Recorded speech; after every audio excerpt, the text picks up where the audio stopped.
wabarakatuh. Alhamdulillah wassalatu wassalamu ala Rasulillah wa ala alihi wa sahbihi wa man tabi'ahum bi ihsanin ila yaumiddin, amma ba'd. Kita lanjutkan kajian fikih kita masih seputar bab thaharah.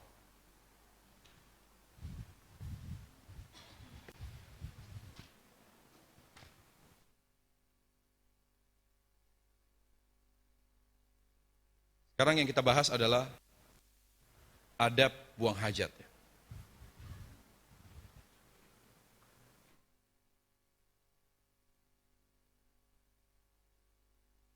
Sebelum itu mungkin kita ingin sampaikan tentang sunnah. Amalan yang sesuai dengan fitrah. Amalan-amalan sesuai dengan fitrah, seperti yang sudah kita sampaikan, amalan-amalan sunnah yang sesuai dengan fitrah, yaitu mencukur bulu kemaluan, bulu ketiak, merapikan kumis, memotong kuku, berkhitan,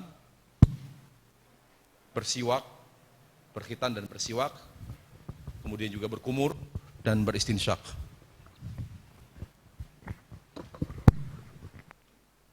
Berkumur dan beristinsyak. Beristinsyak itu menghirup air ke dalam hidung. Kita bahas tentang khitan dulu. Hukum khitan bagi wanita. Secara agama.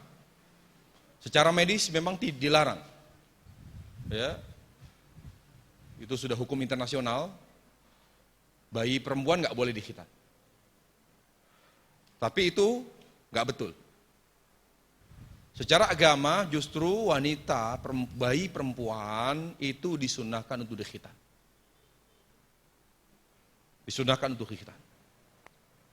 Karena Nabi alaihissalam mengisyaratkan akan hal tersebut dalam hadis yang diriwayatkan Imam Muslim, di mana Rasulullah SAW bersabda, "Idza jalasa baina syu'abihi al-arba' wa masal khitan wa masal khitanu al-khitana faqad wajaba al-ghusl." Jika laki-laki sudah berada di atas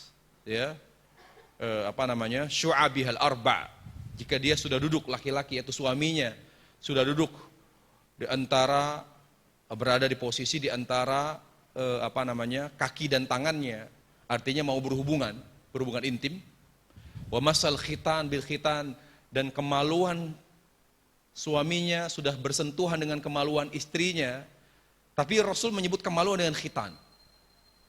Dan kemaluan suaminya, yaitu Rasul mengatakan khitan, berarti suaminya sudah dikhitan. Dan kemaluan istrinya, dan Rasul mengungkapkan dengan kata khitan. Berarti perempuan juga disunnahkan untuk khitan. Disunnahkan untuk khitan. Sedangkan laki wajib. Hukum khitan bagi laki-laki wajib. Adapun perempuan ya. Tapi sunnahnya khitan bagi perempuan itu hanya pada saat dia bayi, ya, atau masih balita. Karena kalau sudah lebih dari itu sulit untuk dikhitan, sulit untuk dikhitan. Kenapa demikian? Karena para ulama menjelaskan, walaupun hadis-hadisnya lemah, manfaatnya adalah wanita dikhitan, bayi dikhitan, kedepannya ketika dia sudah berumah tangga, dia tidak ketinggian libidonya, juga jangan terlalu berlebihan dikhitan, dipotong berlebihan, sehingga akan melemahkan libidonya. Makanya di sini maknanya sahih, idza khafittu fa'ashimmi. Ya, kalau kamu mengkhitan, maka potong sedikit saja. Wala tanhiki, jangan berlebihan. Fa innu anzar al-wajh wa ahdha 'inda az-zawj. Karena wanita yang dikhitan itu membuat wajah wanita lebih menarik.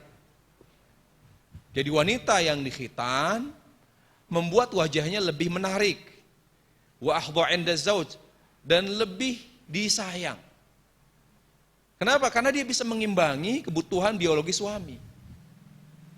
Ya. Kalau berlebihan dingin dia. Dingin, sehingga suami agresif, istri pasif. Sehingga dia nggak nyaman. Padahal urusan kasur, Urusan ranjang ini bukan perkara yang diremehkan. Buktinya Nabi SAW bersabda, ya, idza da'a ar-rajul imra'atahu fa'abat an taji la'anathan malaikat hatta tusbih.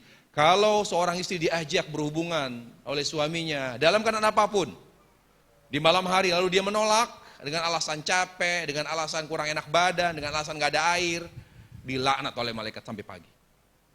Urusannya laknat. Nggak bisa dengan alasan nggak enak badan lalu dia nggak melayani. Nggak bisa dengan alasan capek dia nggak melayani. Surga itu mahal, Ibu. Surganya istri di tangan suami. Kita mungkin melayani kurang bergairah, nggak nyaman, tapi kita dapat pahala, Ibu. Walaupun Ibu nggak mendapatkan kepuasan, ya, dari pelayanan tersebut, dari hubungan intim tersebut, tapi Ibu sedang beribadah kepada Allah. Kata Nabi alaihissalam, wa fi buti ahadikum sadaqah, hubunganmu dengan suamimu itu ibadah. Jadi walaupun Ibu kurang menikmati, tapi agak kurang nyaman, kurang memuaskan, Ibu sedang beribadah. Enggak cuma bikin tambah capek, enggak cuma karena terpaksa, bukan, sedang beribadah. Jangan lihat suami, lihat Allah. Jangan lihat suami, tapi lihat Allahu Jalla wa'ala yang menyuruh para istri selalu setia melayani suami. Ya. Kemudian, nah tentu dalam hal ini diusahakan karena memang sunnahnya atau yang sahih adalah sunnah mengkhitan bayi perempuan, maka kalau kita mengalami kesulitan untuk mengkhitan bayi ya, perempuan, cari tahu kontak teman-teman siapa di antara bidan atau dokter yang masih mau, karena terus terang mengkhitan bayi perempuan itu dianggap ilegal atau malpraktek.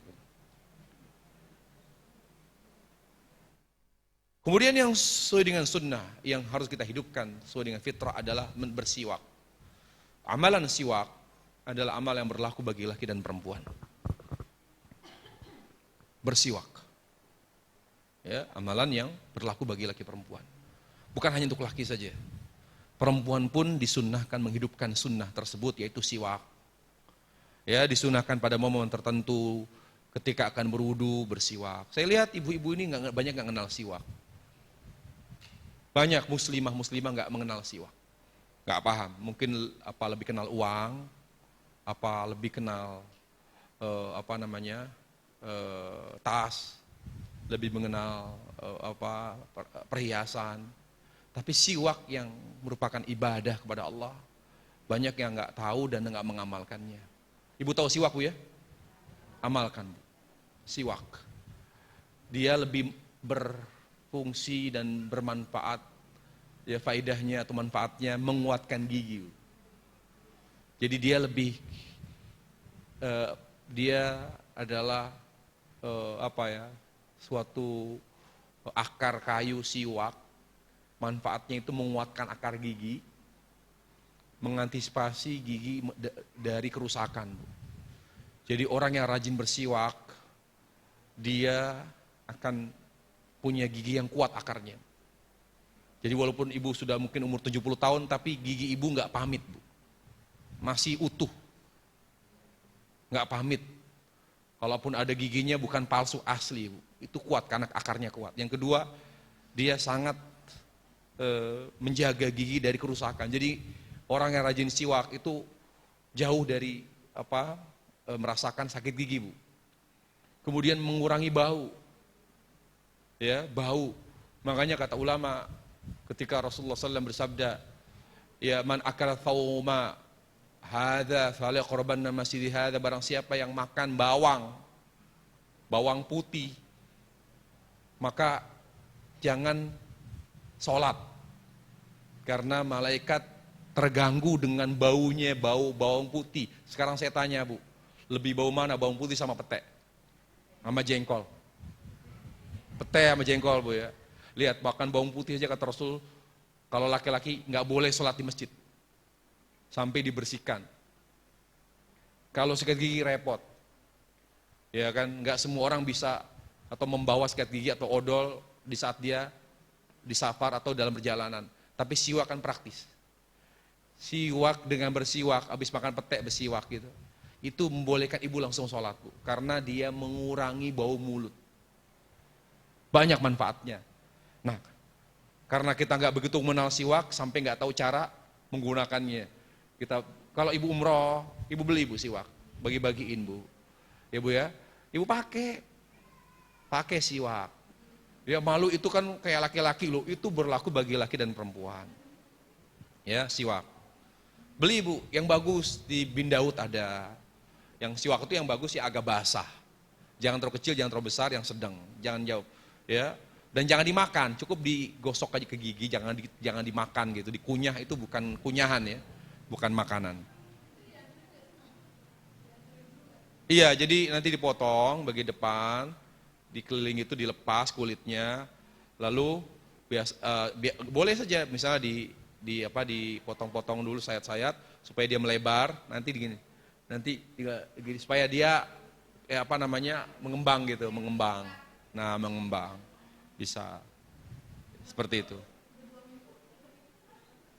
Ya, mungkin karena banyak jigongnya kali di gigi kita. Dibersihin, Bu, dicuci aja. Nggak apa-apa. Jangan dibuang. Iya, makanya dicuci aja. Kalau bisa dipakai dicuci. Cuci terus disiwak lagi. Kalau berlumut kan dipotong, Bu. Yang lumut depan itu yang pakai potong pakai pisau atau apa, potong. Terus kulitnya yang di bawah dilepas lagi, dikembangin lagi. Sampai habis, Bu. Jadi bisa kita beli siwak segini. Ya, Bu, potong segini, kembangin, udah agak kotor, potong lagi, mundurin lagi, sampai tinggal segini, Bu. Jadi potong terus. Bukan kalau udah banyak hitam-hitam terus dibuang, jangan. Kecuali ibu punya banyak stok siwak, boleh-boleh saja, Bu. Kalau nggak punya banyak, jangan. Ya, disunahkan ketika akan wudhu bersiwak, ketika akan sholat disunahkan bersiwak, ketika mau baca Quran disunahkan bersiwak, ketika akan masuk ke rumah disunahkan untuk bersiwak, ketika akan melaksanakan sholat tahajud, seperti itu. Baik. Pembahasan berikutnya adalah adab buang hajat. Tentang adab buang hajat, Ibu. Ibu semua udah pegang buku? Belum. Aduh, Bu, saya berharap banget kajian kita bukan ngaji kuping, Bu. Ibu nyatet, Bu, nanti ada hal dalil yang Ibu buka. Saya ngerasain loh, Bu. Ngerasain banget. Ketika saya nulis buku aja, aduh, saya nyatet bukunya mana ya? Jadi rujukannya bingung, Bu. Kalau Ibu ingin berkah, Bu, ingin membekas, kan Ibu kan banyak banyak pikiran, Bu. Saya yakin nih nyatet di sini nih, pulang udah lupa. Udah banyak pikiran. Saya tahu. Ya, Bu ya, beban pikiran Ibu udah banyak banget gitu. Masa iya cuma nulis doang. Kalau tulisannya nggak jelas, ini maksudnya apa ya? Ngulangnya bingung. Kalau jelas, oh iya ini dalilnya apa ya? Kalau anak kita nggak ngajarin ke anak, nak kamu harus begini, nak ada hajat. Dalilnya mana? Lihat, nggak nulis dalil. Kalau ibu punya buku, ntar nih dalilnya. Nah, dalilnya ini, nak. Hadis ini, nak. Kamu amalin ya. Ya Allah ya Rabbi, ilmu mahal, Bu. Bukan buat saya, tapi buat ibu semua. Usahakan. Saya, Bu, kalau nggak punya buku asli, saya fotokopi, Bu. Saya fotokopi supaya apa? Yang penting ilmunya. Kita ngajarin, terutama buat anak-anak, Bu. Masa ibu nggak mau ngajarin adab hajat dengan dalil? Masa cuma, pokoknya kamu begini, nak ya. Kok pokoknya? Bu, kok pokoknya? Jadi harus ngajarin dengan dalil. Setiap apa yang disampaikan, dalilnya gini, tuntunan Rasul begini. Nah, untuk lebih, kan ibu nggak mungkin nyatet dalil kan? Saya tanya, nyatet dalil nggak? Enggak kan? Cuma poin-poinnya doang kan? Nah, itu makanya manfaatnya punya buku seperti itu. Baik. Nah, adab buang hajat. Adab buang hajat menunjukkan akan sempurnanya Islam. Islam agama yang sempurna. Berarti, ketika Islam adalah agama yang sempurna, maka kita tidak dibenarkan mengadopsi apapun dalam masalah apapun dari luar Islam. Nggak mungkin Islam tidak menjelaskan dan menyebutkan ilmunya dalam satu masalah yang dihadapi oleh manusia. Semua masalah pasti ilmu Islam ada di situ. Sekarang cara masuk WC aja Islam menyebutkan ilmunya loh, Bu. Cara buang hajat. Dan itu yang dipakai para ulama ketika mereka mengingatkan tentang ekonomi. Nggak perlu kita mengadopsi ekonomi barat, ekonomi Islam. Itu disampaikan para ulama. Mereka mengadopsi politik dari luar negeri. Kenapa harus kita pakai demokrasi, demo dan kreasi? Kenapa harus seperti itu? Kreasi. Kenapa nggak pakai politik Islam? Islam ada politik. Sekarang cara masuk WC saja diajari, disebutkan ilmunya, diajarin caranya buang hajat. Masa urusan ekonomi, politik, dan hal-hal penting lain Islam nggak menyebutkan dan mengajarkan kepada kita? Nggak ada alasan bagi kita untuk meninggalkan Islam, Ibu. Nggak ada alasan. Sampai Salman Al-Farisi berkata, Allamana Rasulullah sallallahu alaihi wasallam kulla syai'in hatta al-khira'ah. Rasul mengajarkan kepada kita semua seluruh permasalahan, seluruh ilmu dari masalah apapun, sampai cara masuk WC, cara masuk toilet. Seperti itu, Bu. Jadi Ibu nggak perlu ngutip berkata John Lennon, berkata Mark ini, nggak perlu. Kutip Al-Quran hadis.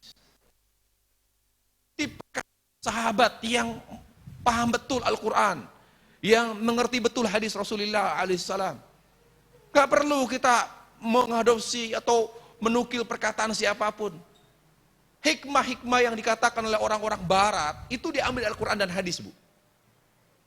Itu semua dari Al-Quran dan hadis. Karena al-haq itu hanya datang dari Allah Rasulnya. Al-haqqu min rabbik. Karena kita kurang mengenal Allah dan Rasulnya. Karena kita kurang menelaah, mentadaburi Al-Quran dan hadis. Sehingga kita berpaling, ya, dari Al-Quran dan hadis Rasulullah SAW. Sehingga cara berumah tangga ala barat. Lifestyle kita, cara hidup kita mengikuti barat. Ya, akhlak kita, akhlak barat. Orang kafir. Kita kehilangan identitas diri. Kita nggak tahu Islam tuh kayak gimana. Sampai orang Islam tuh kaget, oh begini ya Islamnya. Karena mereka banyak nggak mengenal Islam. Selama ini kita lebih banyak mengenal apa yang ada di luar Islam. Nah, ini yang ingin saya tekankan. Kembali kepada adab buang hajat. Adab. Adab itu penting, Bu, etika. Manusia dianggap manusia seutuhnya ketika dia punya etika, Bu. Kalau hanya berjilbab saja nggak cukup. Kalau hanya berjenggot saja tidak cukup. Kalau hanya pandai berceramah saja tidak cukup. Kalau hanya hafal Quran dan hadis saja tidak cukup. Seluruh ilmu yang kita pelajari, targetnya, tujuan tertingginya adalah agar kita beretika. Kalau ilmu kita nggak membuat kita beretika, nggak berkah ilmu kita. Makanya Nabi alaihissalam minta kepada Allah ilmu yang bermanfaat. Kenapa yang diminta oleh Rasul kepada Allah ilmu yang bermanfaat? Supaya ilmu beliau bisa membuat beliau beretika, punya etika. Itulah yang harus kita tanamkan pada anak-anak kita, punya etika, Bu. Etika, adab sama orang tua, adab terhadap Allah, ya, adab terhadap guru, adab, ada etika, adab makan, adab tidur, semuanya ada adab, Bu. Makanya dulu para ulama salaf, para ulama terdahulu mengingatkan kepada guru-guru ngaji, guru-guru anak-anak mereka, karena mereka nggak ngajarin langsung, Bu. Misalnya belajar Quran dipanggil guru. Apa pesan ulama-ulama terdahulu kepada guru anak-anak mereka? Tolong sebelum kalian mengajarkan Al-Quran kepada anak saya, ajarkan mereka adab. Coba Ibu rasakan, apalagi anak-anak kita sekolah di sekolah umum, Bu, sekolah yang agamanya minim, agamanya sangat sedikit sekali. Lihat, mahal, bayarnya mahal, mungkin kelasnya internasional, tapi etika nggak pernah diajarin. Etika, kita nggak dapat etika. Nilai umumnya, pelajaran umumnya bagus, Tapi dia nggak punya etika. Ngomongnya kotor, jorok. Sama orang tua, dipanggil nama emaknya. Nggak ada namanya ma atau yang sopan. Kita kehilangan itu, Bu. Ketika adab buang hajat. Allahu Akbar, sampai buang hajat saja ada adabnya, ada etikanya loh, Bu. Masa sama orang tua nggak ada etikanya? Masa sama kakak nggak ada etikanya? Kita kehilangan itu, Bu. Makanya kewajiban kita sebagai orang tua adalah bagaimana anak kita punya etika. Kewajiban kita mencarikan sekolah terbaik yang bisa mengajar anak kita etika. Guru-gurunya jadi contoh, Bu. Kita cari lingkungan rumah, jangan cuma bagusnya, jangan hanya elitnya saja. Rumah itu, lingkungan rumah, tempat tinggal kami, lingkungan yang baik atau tidak, yang membantu anak-anak kami punya etika, punya adab. Semua yang ibu miliki, semua kegiatan-kegiatan ibu ya dan keluarga dari yang membentuk etika keluarga kita, terutama kita anak dan suami. Baru berkah hidup kita. Kalau ditanya, Ustadz, hidup yang berkah itu seperti apa? Hidup yang membuat kita semakin beradab. Itulah hidup yang berkah. Karena berkah itu artinya kebaikan yang banyak dan berkesinambungan. Kasratul khair wa dawamu. Berkah itu maknanya adalah kebaikan yang banyak dan berkesinambungan. Ketika lingkungan kita, keluarga kita, itu membuat kita beretika sama Allah, sama Rasul, sama suami, sama anak, sama ibu, sama bapak, sama keluarga, sama orang tua, sama tetangga. Masya Allah, berarti hidup kita berkah, Bu. Adab yang pertama buang hajat adalah kita harus buang hajat ya di tempat yang jauh dari pandangan manusia. Baik secara jarak maupun secara bangunan. Hindari, Bu, buang air kecil atau buang air besar di tempat yang atapnya nggak ada. Sangat besar kemungkinan orang ngintip, Bu. Adab. Jadi kalau ada dua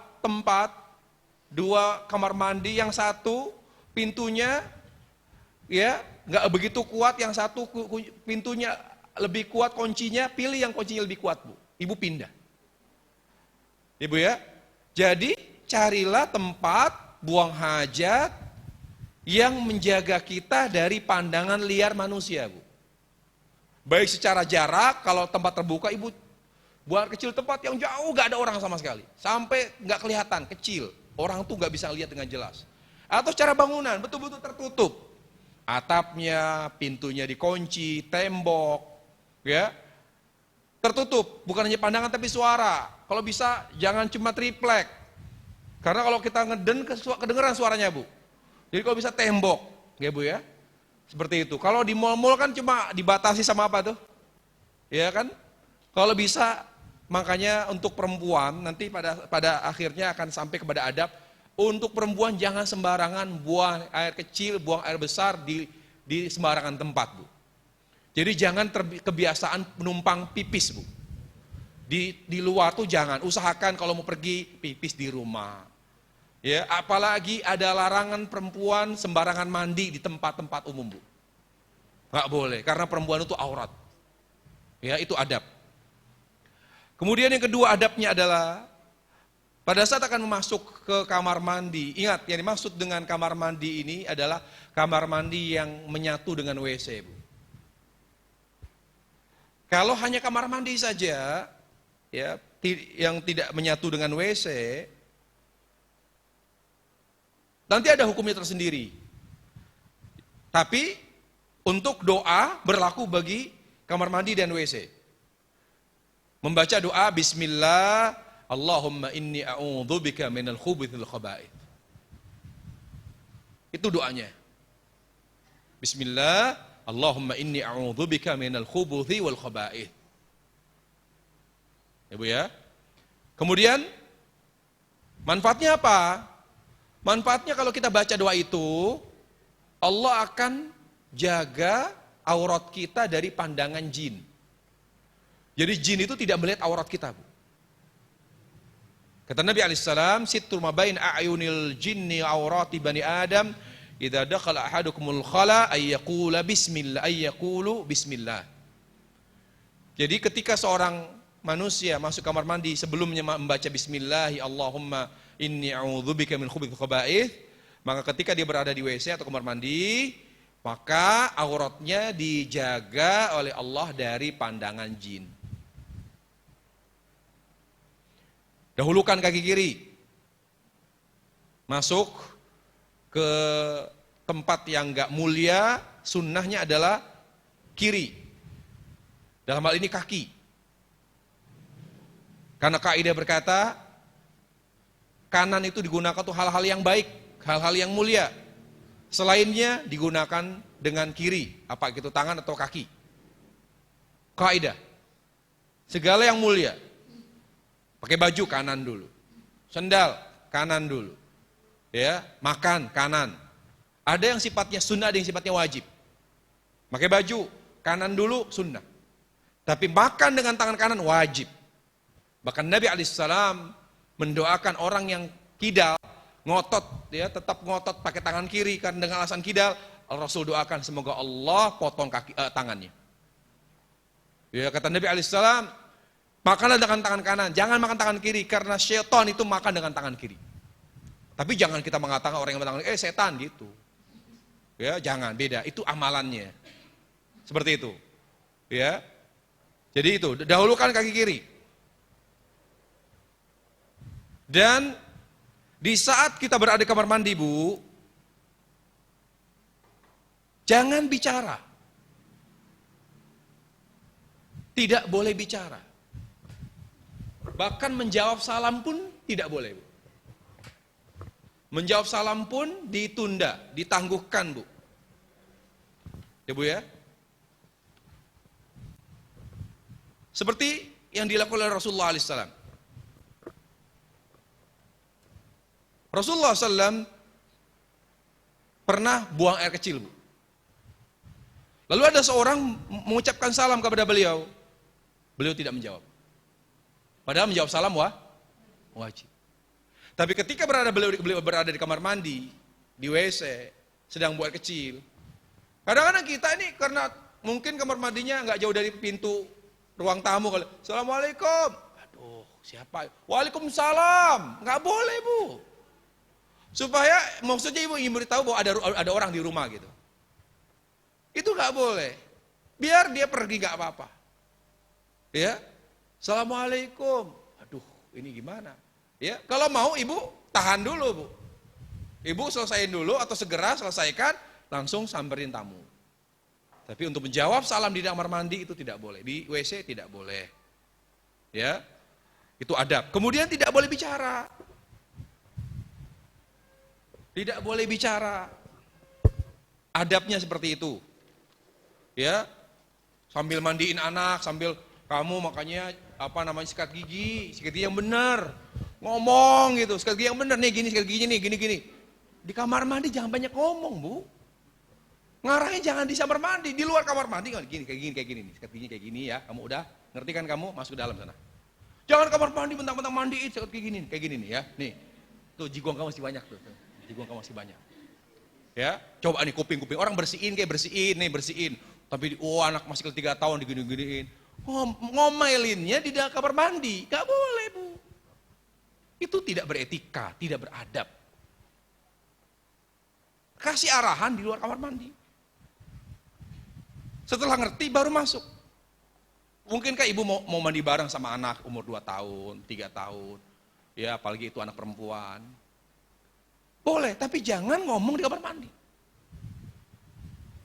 Ya beli ngobrol, Bu, tadi di TK bilang, tadi aku bisa nulis, Bu. Iya, gimana nulis kamu? Apa kamu belajar apa? Lah, di kamar mandi ngobrolin pelajaran TK. Gak boleh kayak gitu, Bu. Ya, Bu ya. Kemudian tidak memasukkan apapun yang mengandung unsur zikir kepada Allah. Al-Quran. Gak boleh ibu bawa masuk.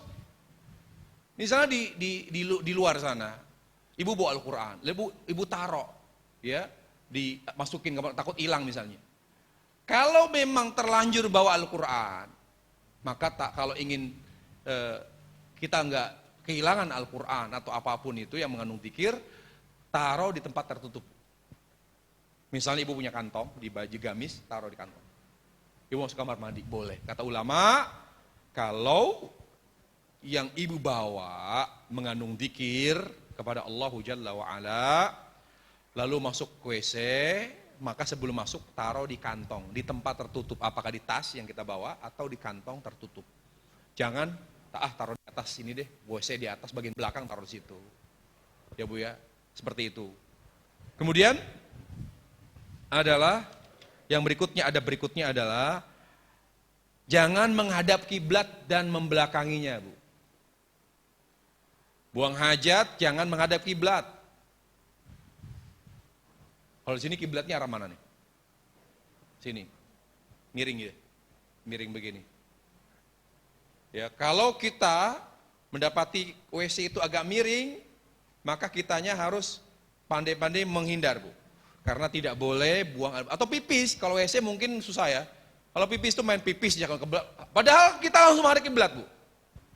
Pipis tidak boleh menghadap kiblat, Bu. Membelakanginya. Jadi kita tahu, makanya tanya. Sebelum orang kan kadang-kadang nanyanya kalau mau sholat doang kan, Bu. Kiblat mana ya? Pipis juga sama, Bu.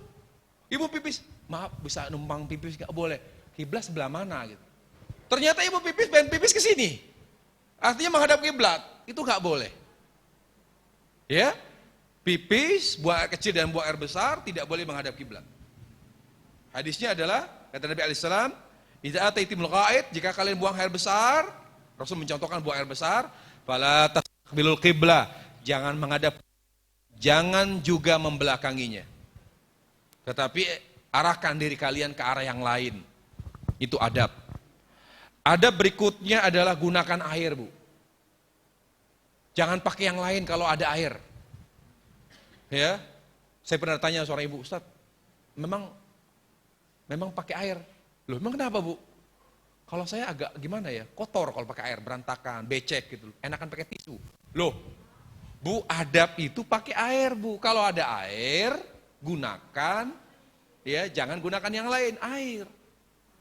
Bahkan, suatu riwayat mengatakan, dalam kitab Muwatta, Imam Malik meriwayatkan sanad suatu riwayat dari Sa'id bin Musayyib, ya, perempuan yang buang hajat, buang air besar, boleh nggak pakai tisu?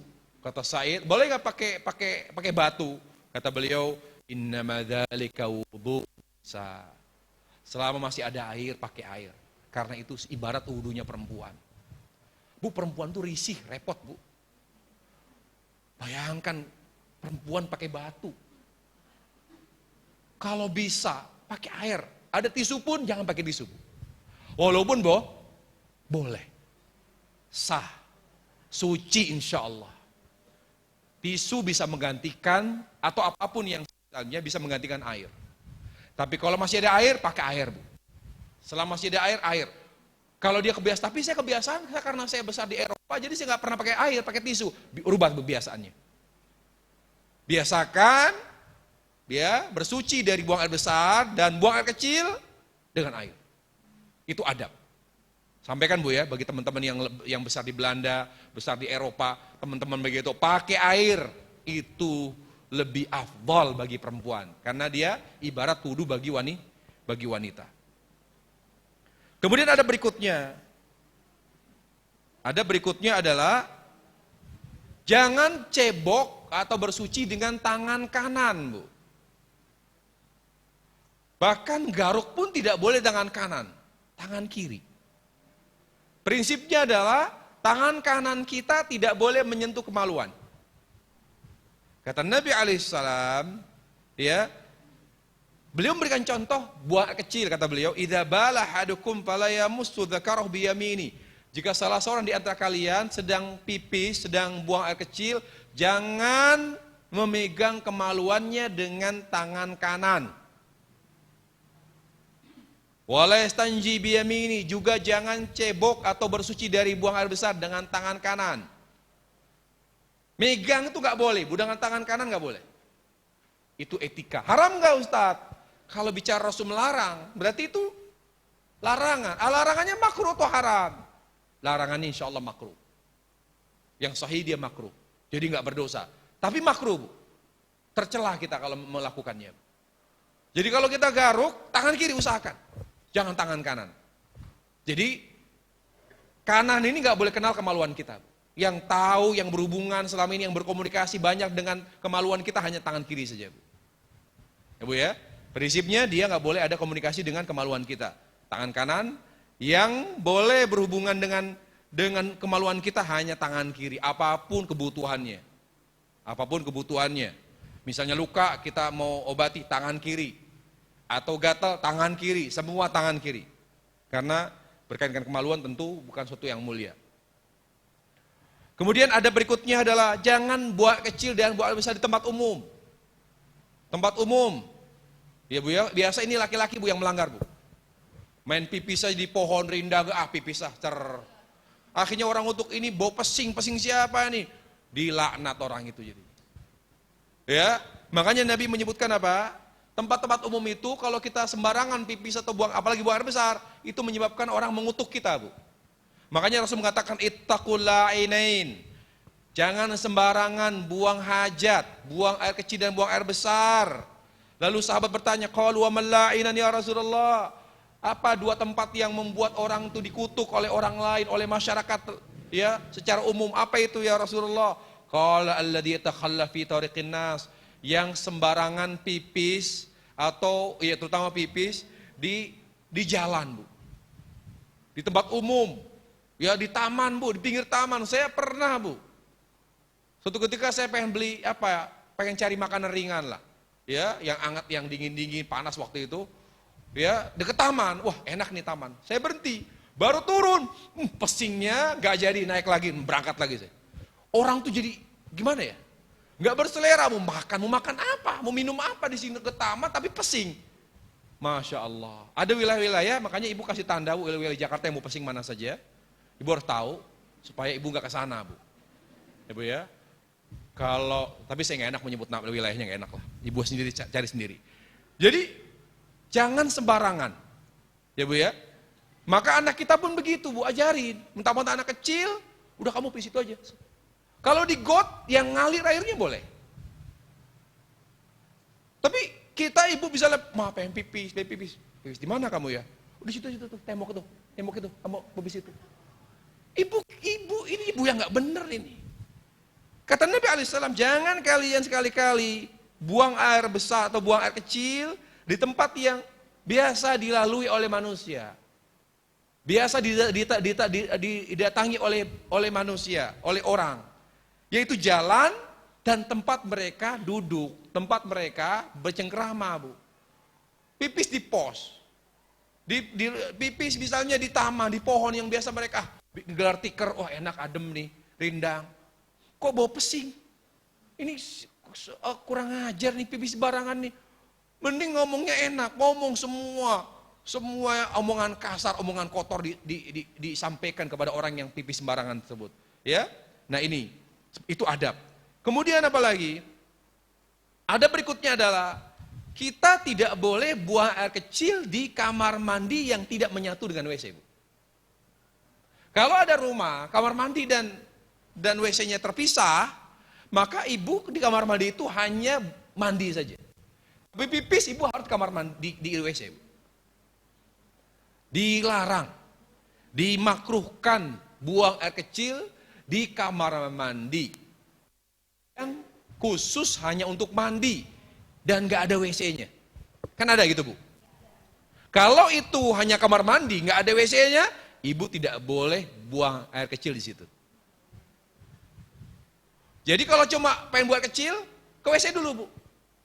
Ke WC, buang kecil, keluar, pindah ke ruang sebelah.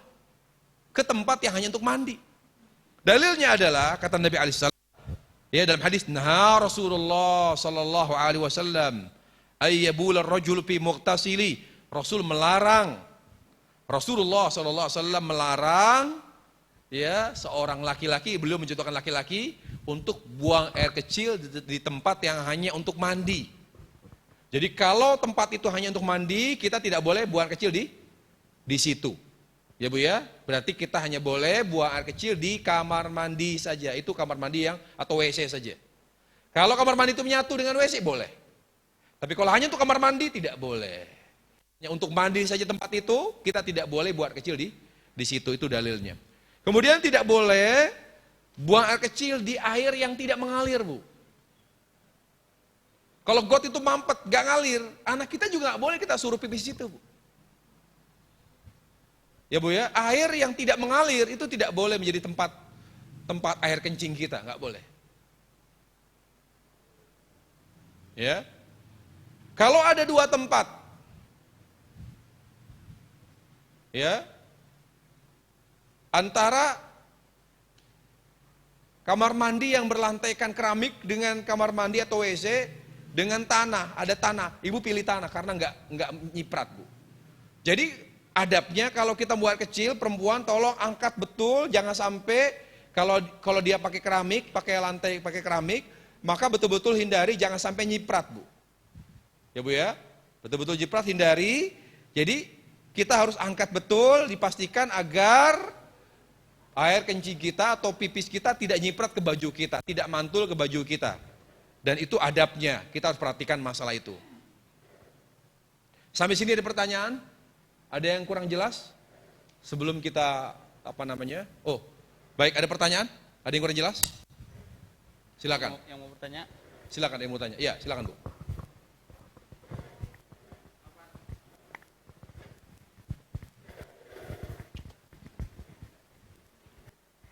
Assalamualaikum Ustadz. Assalamualaikum warahmatullahi. Bagaimana dengan hitan anak perempuan yang sudah berusia 6 tahun? Apakah tetap dihitan atau gimana ya Ustadz? Dalam hal ini, karena hukum masih berlaku Bu, tapi Ibu tanya mungkin ahli medis di sini. Bagaimana cara menghitannya, saya nggak tahu tak caranya. Tapi yang jelas diusahakan betul kalau di bawah sebelum dia balita Bu. Selama dia masih balita itu masih mudah. Tapi kalau sudah di atas itu biasanya sulit Bu. Sulit karena sudah masuk. Iya. Nah makanya tanya ahli medis dalam hal ini, saya nggak tahu. Kalau kata dokter masih bisa, ya berarti Ibu lakukan.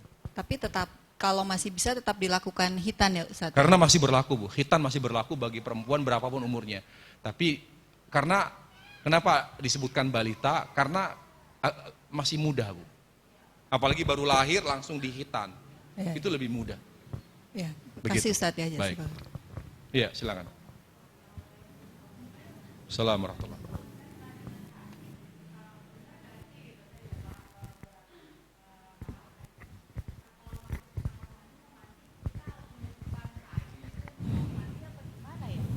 Boleh. Kalau mandi boleh nggak telanjang bulat gitu? Gitu. Baik. Telanjang bulat. Kalau bicara adab Bu,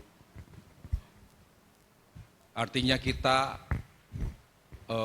bicara tentang malu sama Allah, boleh saja ibu melakukan itu. Karena kata Nabi SAW, "Fallahu ahaqqu ayyustahya min."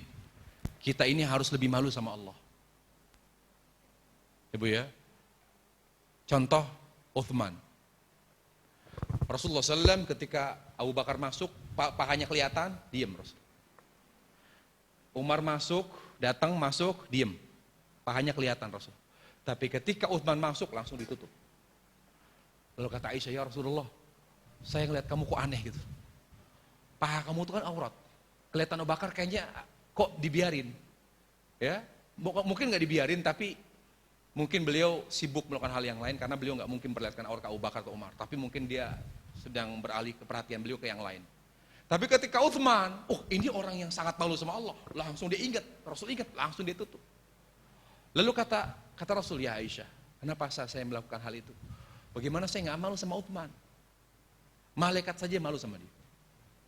Karena dia adalah orang yang malu sama Allah. Orang yang paling malu sama Allah itu Uthman. Nah makanya Nabi alaihissalam itu kebiasaan beliau tidak mandi telanjang bulat Bu. Walaupun itu bukan kewajiban. Bukan perkara sunnah Bu. Tapi kita bicara adab malu sama Allah. Ya Bu ya, malu sama Allah, telanjang bulat. Jadi kalau misalnya ibu melakukan itu, karena apa motifnya? Kalau malu sama Allah, luar biasa Bu itu. Tapi kalau bicara, tapi saat saya aduh ribut amat, masa pakai kain, orang di kamar mandi sendiri kok tertutup begini-gini. Bu, Imam Bukhari punya bab Bu, dalam kitab sahihnya. Bab bolehnya mandi telanjang bulat. Berdalil dengan hadis Musa, Nabi Musa alaihissalam ketika beliau mandi di sungai, nggak ada orang, sepi, ya.